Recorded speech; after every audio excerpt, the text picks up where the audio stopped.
Okay, let's say that. Let's say I'm the greatest tennis player of all time. And I did 22 years. I won all the Grand Slams. I beat Roger Federer. I am the best ever. And we're having an interview. And you're talking about my greatness, what I achieved. Now I'm retired. Don't play tennis anymore. Haven't touched a racket in years. Run this again. And you're making me go back through my life. You're kissing my butt about how great I am. And I'm answering your questions. Every question I'm answering. I'm with you. But in the back of my mind, all I'm thinking about is all the times I could have won those matches that I lost by not bringing my best myself.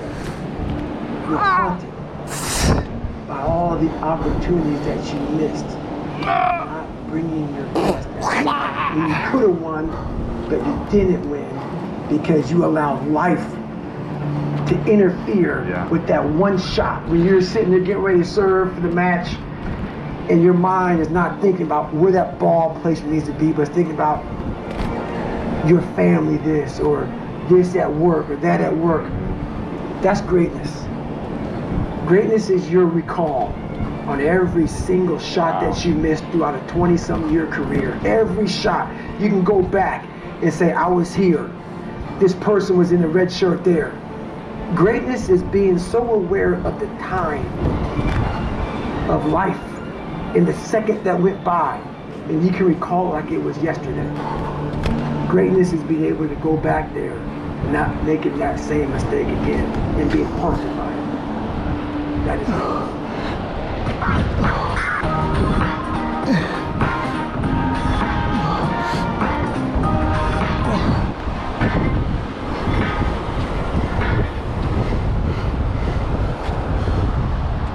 Why I wrote the book is, honestly, I have a story to tell, as we all have a story to tell.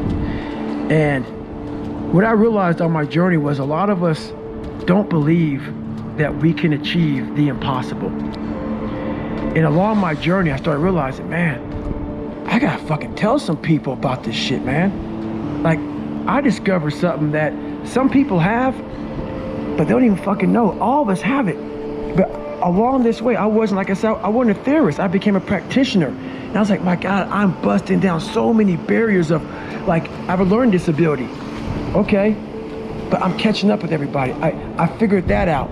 I figured out all these negative things in my life that were keeping me in this hole. I'm like, I gotta tell people, man, that, hang on a second, man. You can fucking achieve the absolute impossible. You don't need great parents. You don't need, like, a private school. You don't need to have this humongous GPA and all this other shit. What you need is the one thing I talk about in my book, which is straight up, brutal work ethic. You have to be willing to outwork everybody in the world. And that's the hard part. That's the hard part. This isn't like some 5-step process where you can do these 5 fucking steps. You're gonna end up with this magical world. No.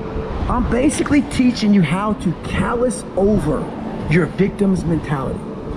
I'm teaching you how to, like, I did 67,000 pull-ups in training for the pull-up race.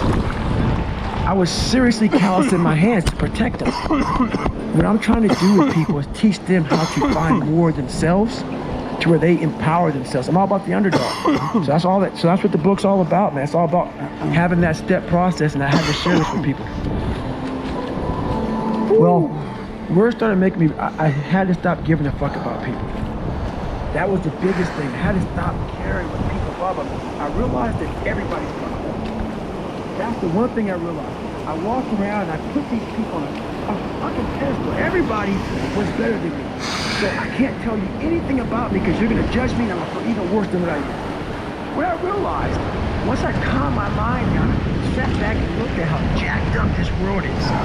Once you realize that you are not alone, everybody that's talking to you about how jacked up you are, only thing they've done better than you is they've hidden their fucked up world better than you have. That's all they've done. So once I realized that, if you want to sit back and for instance, there's all these things that are on TV, and we have all these news people judging people who fuck up in life. Yeah, they make big mistakes. But that person who is judging you on TV, I guarantee you, that news person, and say, I'm glad that my shit didn't come out But I'm gonna judge the hell out of you. I know that about people. So if you want to sit back and judge how jacked up I was and how messed up my life was, Merry Christmas, thank you. Have a good time. But I'm smiling at you right now, knowing you have a secret that you're not willing to share. It gives you a lot of power when you're able to go on podcasts and say, hey, tell me, I'll tell you anything you want to know. I no longer care. And that is a lot of power in that.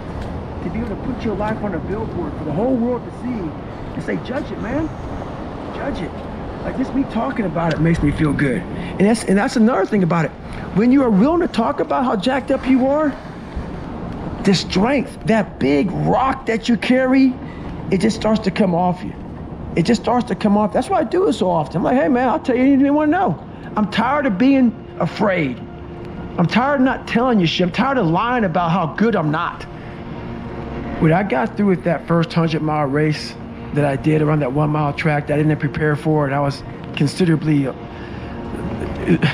it was horrible. And I'll never forget. Somebody helped you.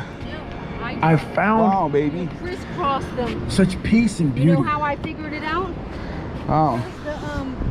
The bag, the blue bag. That's okay. Look on it. You can